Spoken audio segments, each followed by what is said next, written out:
এই মুহূর্তের big breaking. এবার শিলচর মেডিকেল কলেজ ও হাসপাতাল থেকে এক ভুয়া চিকিৎসককে গ্রেপ্তার করল পুলিশ। মঙ্গলবার মেডিকেলের ওপিডিতে ডাক্তার সেজে রোগী দেখার সময় কাঠিগোড়া থানার অন্তর্গত গণিরগ্রাম দ্বিতীয় খণ্ডের বাসিন্দা মীর হোসেন বড়ভূঁইয়া নামের যুবককে আটক করা হয়। সূত্রে জানা যায়, অভিযুক্ত যুবক 4 দিন থেকে শিলচর মেডিকেল কলেজে নিজেকে গাইনোকোলজিস্ট পরিচয় দিয়ে চিকিৎসক হিসেবে প্রতারণা করে আসছিল।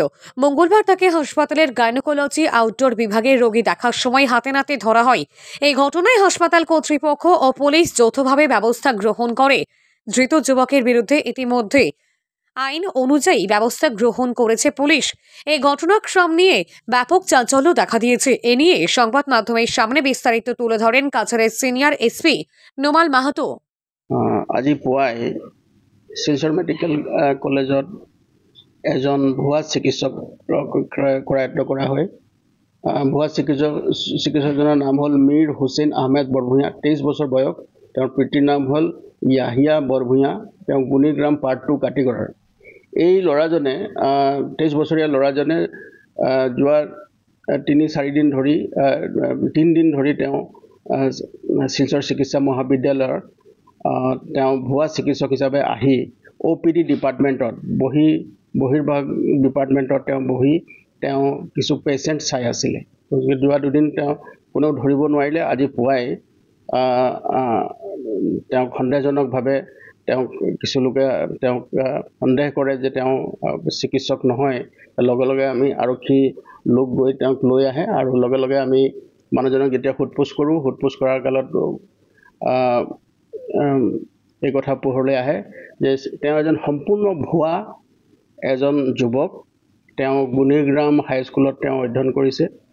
তেওঁ বৰ্তমানলৈকে জনোৱা মতে তাৰ পৰা তেওঁ মেট্ৰিক পাছ কৰিছে আৰু তেওঁ আহি তেওঁ যিটো ষ্টেথোস্কোপ তেওঁ ব্যৱহাৰ কৰিছে সেইটো অনলাইন যোগে তেওঁ মগাই লৈছিলে আৰু সেই ষ্টেথোস্কোপটোক তেওঁ ব্যৱহাৰ কৰি ইয়াত শিলচৰ মেডিকেল কলেজত দুদিন ধৰি তেওঁ তাত প্ৰেক্টিছ কৰিছে, ৰোগী চাইছে আৰু আজি পুৱাই তেওঁ পুনৰ ৰোগী চাবলৈ আহোঁতে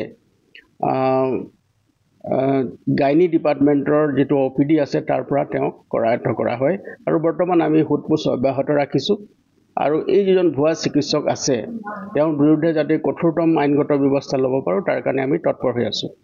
আৰু এটা কথা আপোনালোকক আমি জনাব পাৰোঁ যে এই সংক্ৰান্তে কিছুদিন আগতে আমি এজন ভুৱা চিকিৎসকক গ্ৰেপ্তাৰ কৰিছিলোঁ আৰু তেতিয়াৰ পাছত ঊৰ্ধ্বতম কৰ্তৃপক্ষৰ পৰাও আমালৈ নিৰ্দেশ আহিছে যে এই সংক্ৰান্তে আমি তীব্ৰ দৃষ্টি ৰাখিব লাগে, ছাৰ্ভিলেঞ্চ ৰাখিব লাগিব আৰু সেই ছাৰ্ভিলেঞ্চ ৰাখি যোৱাৰ কাৰণেই এইজন ভুৱা চিকিৎসক আজি ধৰা পৰিছে। গতিকে আৰু এনেকৈ যিসকল চিকিৎসকে এই ধৰণে মানুহক ভুৱা দি তেওঁলোকক চিকিৎসা আগবঢ়াই আছে সেই লোকসকলৰ বিৰুদ্ধেও আমি কাৰ্য ব্যৱস্থা গ্ৰহণ কৰিবৰ কাৰণে আমি তৎপৰ হৈ আছোঁ। আৰু এনেধৰণৰ যি ভুৱা মানে প্ৰেক্টিছ আছে সেই প্ৰেক্টিছটো সম্পূৰ্ণ বন্ধ কৰিব লাগে। অসমৰ মাননীয় মুখ্যমন্ত্ৰী ডাঙৰীয়াও আমাক ভুৱা চিকিৎসক গ্ৰেপ্তাৰৰ সময়ত নিৰ্দেশ দিছিলে যে এনেধৰণৰ কোনো ধৰণৰ যাতে ভুৱা চিকিৎসাৰ নামত যাতে কোনো আগবঢ়াব নোৱাৰে আৰু তেওঁলোকৰ বিৰুদ্ধে আমি কঠোৰতম আইনগত ব্যৱস্থা ল'ব লাগে। তাৰ কাৰণে আমাক নিৰ্দেশ তেওঁ দিছিলে। আৰক্ষী সঞ্চালক প্ৰধান ডাঙৰীয়াও আমাক নিৰ্দেশ দিছিলে আৰু সেই সংক্ৰান্তে আমি অধিক তৎপৰ হৈ আছোঁ। আৰু জিলাখনৰ মাননীয় মন্ত্ৰী ডাঙৰীয়াও এই সংক্ৰান্তে আমাক পৰামৰ্শ আগবঢ়াইছে।